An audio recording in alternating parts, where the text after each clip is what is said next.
অন্যায়ভাবে তালিকা থেকে বৈধ ভোটারের নাম বাদ গেলে এবার দেখে নেওয়ার হুঙ্কার দিলেন উদয়ন গুহ। বৈধ একজনেরও নাম বাদ দেওয়ার চেষ্টা হলে বাড়িতে থাকতে পারবে কিনা দেখতে হবে।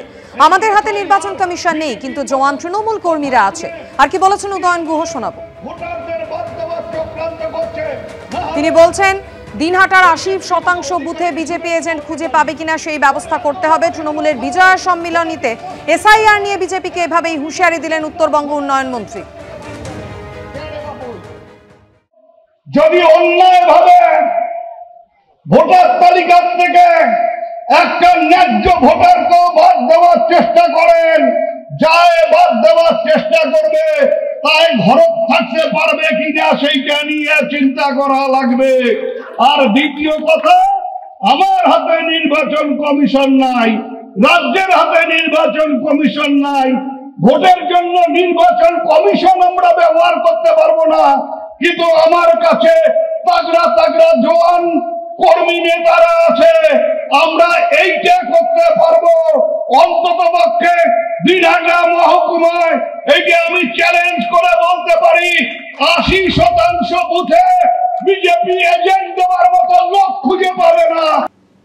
নাগরাকাটায় বিজেপি সাংসদ খগেন মুর্মু ও বিজেপি বিধায়ক শঙ্কর ঘোষের ওপর হামলার প্রতিবাদে সোমবার মালদায় বিক্ষোভ কর্মসূচি করল বিজেপি। ডিএম অফিসে পৌঁছানোর আগেই পুলিশের বাধা পেতেই ছড়ায় উত্তেজনা। বাঁশের ব্যারিকেডে উঠে পড়ে প্রতিবাদ জানান কেন্দ্রীয় শিক্ষা প্রতিমন্ত্রী ও বিজেপি সাংসদ সুকান্ত মজুমদার। পুলিশের সামনে ঠেলে ফেলে দেয়া হলো লোহার ব্যারিকেড। পুলিশকে কার্যত ঠেলে সরিয়ে দিয়ে এগিয়ে গেল মিছিল। বাধা পেয়ে বাঁশের তৈরি ব্যারিকেডে উঠে পড়লেন বিজেপি কর্মীরা। বাঁশের ব্যারিকেডে উঠে পড়লেন কেন্দ্রীয় শিক্ষা প্রতিমন্ত্রী ও বিজেপি সাংসদ সুকান্ত মজুমদার। 2 মিনিটও লাগতো না ব্যারিকেড ভাঙতে, কি হতো কিনা? পকেটে লাইটার ছিল, একটু করে টুক করে ওই দড়িগুলোতে লাগিয়ে দিতাম, সঙ্গে সঙ্গে ব্যারিকেডটা পড়ে যেত। সোমবার মালদায় বিজেপির প্রতিবাদ কর্মসূচিতে এভাবেই ছড়ালো উত্তেজনা। ধসবিধ্বস্ত জলপাইগুড়ির নাগরাকাটায় গিয়ে আক্রান্ত হন বিজেপি সাংসদ খগেন মুর্মু ও বিজেপি বিধায়ক শঙ্কর ঘোষ। এই ঘটনার প্রতিবাদে সোমবার মালদায় প্রতিবাদ মিছিল এবং ডিএম অফিসের সামনে অবস্থান বিক্ষোভের ডাক দেয় বিজেপি। মালদা টাউন হল থেকে তীরধনুক হাতে মিছিল করেন হবিবপুরের বিজেপি বিধায়ক জুয়েল মুর্মু সহ বিজেপি নেতাকর্মীরা। আদিবাসী জনপ্রিয় নেতা খগেন মুর্মু রাস্তাতে তাকে যেভাবে তৃণমূলের গুন্ডা বাহিনীরা প্রাণে মেরে দেওয়ার জন্যে তারা চেষ্টা করলো এবং তাকে যেভাবে রক্ত ঝরিয়েছে, এই খগেন মুর্মুর রক্ত হবে না ব্যর্থ। খগেন মুর্মুর রক্ত কিন্তু প্রতিশোধ নেবে, আর তার জন্য আদিবাসী মানুষজন সারা বাংলা জুড়ে গর্জে উঠেছে। মিছিলে যোগ দেন বিজেপি সাংসদ সুকান্ত মজুমদার। ডিএম অফিসের বেশ খানিকটা আগেই লোহার ব্যারিকেড তৈরি করে রেখেছিল পুলিশ। তার ঠেলে ফেলে দিয়ে মিছিল এগোতে পারলেও বাঁশের ব্যারিকেডে আটকে যান বিজেপি নেতাকর্মীরা। তখনই ব্যারিকেডের উপর উঠে পড়ে বিক্ষোভ দেখান তারা। পরে গাড়ির উপর অস্থায়ী মঞ্চ করে বক্তব্য রাখেন বিজেপি সাংসদ। দলীয় সাংসদ বিধায়কের উপর আক্রমণ থেকে রাজ্যের সামগ্রিক পরিস্থিতি নিয়ে মুখ্যমন্ত্রীকে নিশানা করেন তিনি। আমি আমার জলপাইগুড়ির নেতৃত্বকে বলে এসেছি, 1 মাসের মধ্যে সুদে আসলে বদলা মিটিয়ে দিতে হবে, তবে ভারতীয় জনতা পার্টির নাম জনগণ মনে রাখবে। আর যদি পুলিশ দেখতে না পায় আমরা কি করব? ছেড়ে দেব? কি ছেড়ে দেব? এখানকার তৃণমূল কংগ্রেসের জেলা সভাপতি নাম তার বক্সি বলে, খুঁড়ো পুলিশটা সরিয়ে দিয়ে রাস্তায় বেরিয়ে তোমাকে রিকশাওয়ালা পর্যন্ত জুতো ছুঁড়ে মারবে। একজন কেন্দ্রীয় মন্ত্রী, একজন শিক্ষিত মানুষ যেভাবে বক্তব্য রাখলেন, রাজনৈতিক মূর্খ, যেই ধরনের কথাবার্তা তিনি বলছেন, তিনি চ্যালেঞ্জ করছেন যে পুলিশকে যদি বন্ধ হয়ে যায় তাহলে দাঁত কপাটি ভেঙে দিব টিএমসি। আমাদের মাননীয় মুখ্যমন্ত্রী তিনি যদি আমাদেরকে একবার শুধু বলে দেন, তো পশ্চিমবঙ্গের বুকে সুকান্তবাবুকেও খুঁজে পাওয়া যাবে না, আর বিজেপিকেও খুঁজে পাওয়া যাবে না। মানুষ শুরু করেছে, ঝাঁটাপিটা করতে শুরু করছে, তারা করতে শুরু করেছে সাধারণ মানুষরা। সব মিলিয়ে বিজেপির প্রতিবাদ কর্মসূচি ঘিরে সোমবার সরগরম মালদা। অভিজিৎ চৌধুরীর রিপোর্ট, এবিপি আনন্দ, মালদা। দুর্গাপুরে মেডিকেলের ছাত্রীকে গণধর্ষণের অভিযোগ ফের তোলপাড় ফেলে দিয়েছে। যেখানে এই ঘটনা ঘটেছে তার আশেপাশেই রয়েছে গুরুত্বপূর্ণ সব অফিস। 7.5 কিলোমিটারের মধ্যে রয়েছে একাধিক ফাঁড়ি, থানা এবং ডিসির অফিস। স্থানীয়দের দাবি, এই এলাকায় রাস্তার দুধারে লাইট পোস্ট থাকলেও অধিকাংশ পোস্টে আলো জ্বলে না। ঘটনার পর তার মেরামতি শুরু হয়েছে, যদিও বিলম্বে বোধোদয় নিয়েও প্রশ্ন উঠেছে। সুপরিকল্পিতভাবে তৈরি শিল্পনগরী, রয়েছে ঝাঁ চকচকে রাস্তাঘাট, বড় বড় স্কুল, কলেজ, শপিং মল।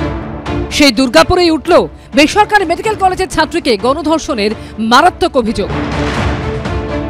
এমন একটা জায়গায় যার আশেপাশে রয়েছে একাধিক গুরুত্বপূর্ণ অফিস বা ভবন। ওড়িশার ওই ছাত্রী দুর্গাপুরের আইকিউ সিটি মেডিকেল কলেজ হাসপাতালে পড়তে এসেছিলেন, আর যে জায়গায় তাকে গণধর্ষণ করা হয় বলে অভিযোগ, সেই জায়গা তার কলেজ থেকে মাত্র 1 কিলোমিটার দূরে। ঘটনাস্থল থেকে মোহনবাগান অ্যাভিনিউ ধরে 1.5 কিলোমিটার গেলেই রয়েছে সিআরপিএফ ক্যাম্প।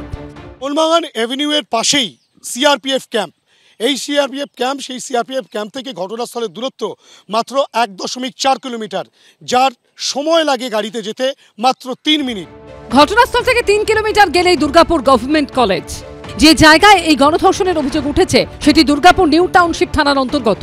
ঘটনাস্থল থেকে এই থানার দূরত্ব 5 কিলোমিটার। এছাড়া ঘটনাস্থলের 4.5 কিলোমিটার দূরেই রয়েছে দুর্গাপুর থানার বি জোন আউটপোস্ট। আর দুর্গাপুর থানা এবং দুর্গাপুর কমিশনারেটের ডিসি স্টের অফিস 7.5 কিলোমিটার দূরে। আর 8.5 কিলোমিটার দূরে রয়েছে দুর্গাপুরের অন্যতম জমজমাট এলাকা সিটি সেন্টার। মেডিকেলের ছাত্রীকে গণধর্ষণের অভিযোগ উঠেছে মোহনবাগান অ্যাভিনিউ এর পাশে এই জায়গায়। এটা কোনো গভীর ঘন জঙ্গল তা নয়। স্থানীয়দের দাবি, কাছের গ্রামে পৌঁছতে অনেকে এই জায়গাকে শর্টকাট হিসেবেও ব্যবহার করেন।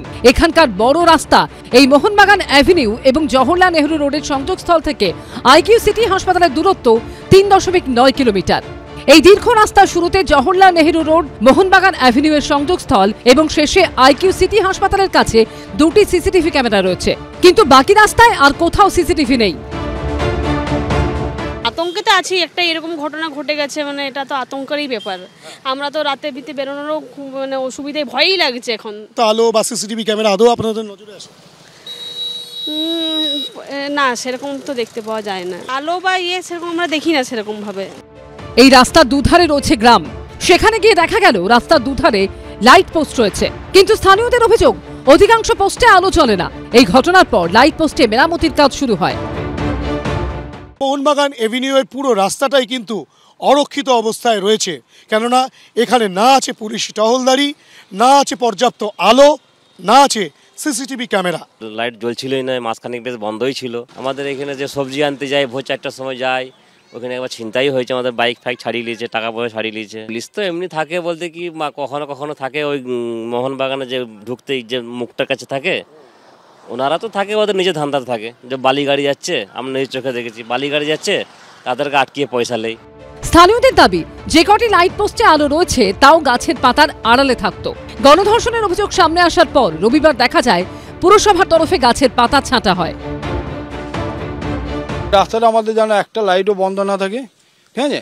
আর যতগুলো লাইট এই গাছের এই যে সরু সরু ডাল দেখতেই পাচ্ছেন, এই ডালগুলো যেগুলো লাইটগুলোকে ইয়ে করছে আর কি, ঠিক আছে, গার্ড করছে, সেগুলো ক্লিয়ার করে দিচ্ছে পুরসভা থেকে বলেছে। অর্থাৎ সবটাই ঘটনার পর। এই হুঁশ আগেই ফিরল না কেন? হিন্দল দে ও পার্থপ্রতিম ঘোষের রিপোর্ট, এবিপি আনন্দ।